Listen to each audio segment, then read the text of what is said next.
तो आइए दोस्तों बात करेंगे छत्तीसगढ़ की आज के दिन भर की ताज़ा खबरों ताज़ा अपडेट के बारे में। तो आज है 23 अगस्त 2020 रविवार का दिन। तो वीडियो को लास्ट तक जरूर देखना दोस्तों, ताकि कोई भी खबर छूटने ना पाए। और वीडियो को लाइक शेयर और चैनल को सब्सक्राइब जरूर करना, ताकि आपको छत्तीसगढ़ से जुड़े ताज़ा अपडेट डेली मिलते रहें। तो अभी एक बड़ी खबर निकल के आ रही है। केंद्र ने राज्यों को दिए निर्देश, सामानों के परिवहन और लोगों की आवाजाही पर न लगाएं रोक। आगे जानेंगे पूरी जानकारी। तो चलिए दोस्तों, बिना टाइम वेस्ट के सभी खबरों को फटाफट देखते हैं। तो आज की पहली बड़ी खबर है, रायपुर पहली बार शहर में सार्वजनिक कार्यक्रम नहीं, कोरोना संकट का असर। गणेश चतुर्थी पर प्रतिमाओं की खरीदारी घटी।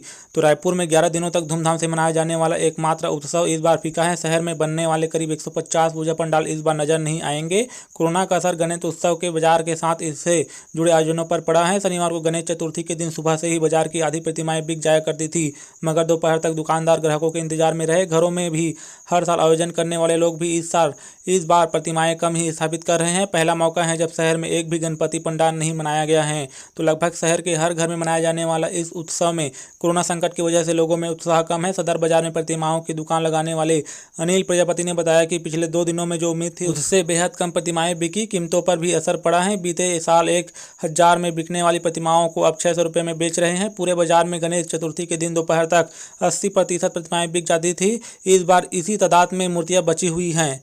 तो सार्वजनिक गणेश उत्सव के लिए नियम। तो जिला प्रशासन की तरफ से इस बार झांकी की भी अनुमति नहीं दी गई है। पंडाल में मूर्ति का साइज 4 फीट और पंडाल का साइज 15 फीट से ज़्यादा नहीं। दर्शन के लिए आने वाले लोगों का भी नाम, पता और मोबाइल नंबर लिखना होगा। पंडाल में CCTV लगाना होगा। Sanitiser, thermal screening, oximeter, hand wash, queue management की व्यवस्था। अगर पंडाल में दर्शन के लिए आया व्यक्ति संक्रमित होता है तो आयोजकों को पूरा खर्चा उठाना पड़ेगा। तो आगे खबर है दोस्तों, छत्तीसगढ़ अगले 24 घंटों में भारी बारिश की चेतावनी।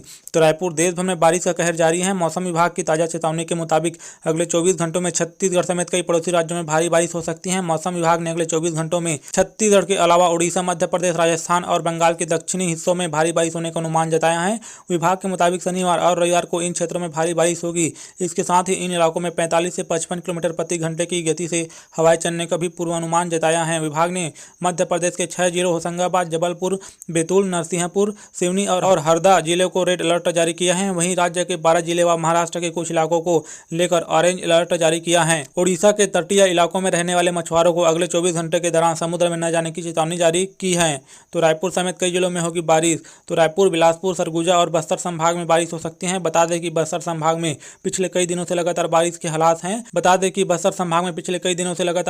हालात पहले से गंभीर हैं। बस्तर संभाग के बीजापुर, सुकमा में सभी नदियां और नाले उफान पर हैं। वहीं जगदलपुर में इंद्रावती नदी प्रचंड वेग में बह रही है, जिससे उड़ीसा और आंध्र प्रदेश से बस्तर का संपर्क कट चुका है। नेक्स्ट खबर है दोस्तों, केंद्र ने राज्यों को दिए निर्देश, सामानों के परिवहन और लोगों की आवाजाही पर न लगाए रोक।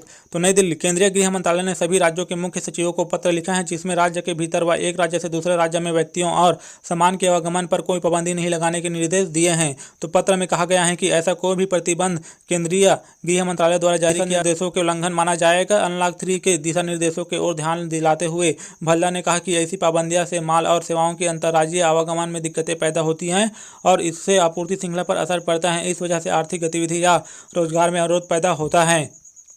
तो बताते चले कि देश में कोरोना केस के बेहताशा बढ़े हैं। वहीं केंद्र सरकार ने देश में अनलॉक 3 को लागू किया है। वहीं अब सभी राज्यों को पत्र लिखकर लोगों और सामानों की आवाजाही में भी अब प्रतिबंध नहीं लगाने को कहा गया है। जारी दिशा निर्देशों में यह भी कहा गया है कि पड़ोसी देशों के साथ समझौते के तहत सीमा पार व्यापार के लिए व्यक्तियों या सामान के आवागमन के वास्ते अलग से अनुमति, मंजूरी या परमिट की जरूरत नहीं होगी। गृह सचिव ने कहा है कि ऐसे प्रतिबंध आपदा प्रबंधन कानून 2005 के प्रावधानों के तहत गृह मंत्रालय के दिशा निर्देशों के उल्लंघन के समान है। तो साथ ही अगली खबर है दोस्तों, कोरोना देश में तो एक दिन में रिकॉर्ड 10 लाख से ज्यादा लोगों का टेस्ट हुआ। केंद्र ने राज्यों से कहा लोगों की आवाजाही पर पाबंदी न लगाएं। देश में अब तक 29.85 लाख केस। तो देश में कोरोना मरीजों का आंकड़ा 29,85,367 हो गया है। राहत की बात है कि इनमें 22,28,248 लोग ठीक भी हो चुके हैं। वहीं 57,030 मरीजों की मौत हो गई है। एक्टिव केस की संख्या भी शनिवार को 7 लाख के पार हो गई। मतलब अभी 7,05,43 मरीज देश में ऐसे हैं जिनका इलाज चल रहा है। शुक्रवार को देश में रिकॉर्ड 10,23,836 लोगों का कोरोना टेस्ट हुआ। यह पहली बार है जब एक दिन में इतने ज्यादा लोगों की जांच हुई है। तो केंद्र सरकार ने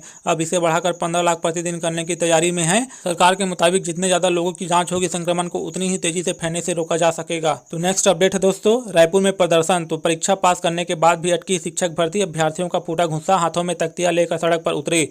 तो छत्तीसगढ़ में शिक्षक भर्ती परीक्षा पास करने के बाद भी नियुक्तियां नहीं होने पर शनिवार को अभ्यर्थियों का गुस्सा भड़क गया। चयनित तमाम अभ्यर्थियों ने हाथों में तख्ती लिए जमकर नारेबाजी की। अभ्यर्थियों का आरोप है कि बार बार उन्हें झूठा आश्वासन दिया जा रहा है। माह के अंत तक भर्ती प्रक्रिया शुरू नहीं होने पर आंदोलन की चेतावनी दी है।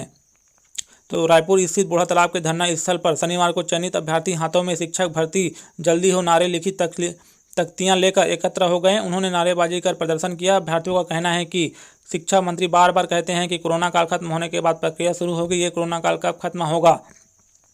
तो स्थिति गंभीर, इसलिए सड़क पर आना पड़ा। अभ्यर्थियों का कहना है कि परीक्षा पास करने के बाद भी उन्हें नियुक्ति नहीं मिल सकी। इसके चलते उनकी स्थिति गंभीर हो गई है। उनकी मजबूरी है जिसके कारण उन्हें सड़क पर उतरकर अपनी मांगों के लिए प्रदर्शन करना पड़ रहा है। ये गंभीर बात है कि सरकार का ध्यान आकर्षित कराने के लिए हमें सड़क पर आना पड़ा है। तो मार्च 2019 में निकला था विज्ञापन, दिसंबर तक पूरी होनी थी प्रक्रिया। तो अभ्यर्थियों का कहना है कि शिक्षक भर्ती के लिए मार्च 2019 में विज्ञापन निकला था, इसके लिए दिसंबर तक भर्ती प्रक्रिया पूरी की जानी थी। 8 माह बीत जाने के बाद भी प्रक्रिया शुरू नहीं की जा सकी, जबकि उनका चयन भी हो चुका है। अभ्यर्थियों में इसको लेकर नाराजगी है। उन्होंने इस माह के अंत तक प्रक्रिया शुरू नहीं होने पर आंदोलन की चेतावनी दी है।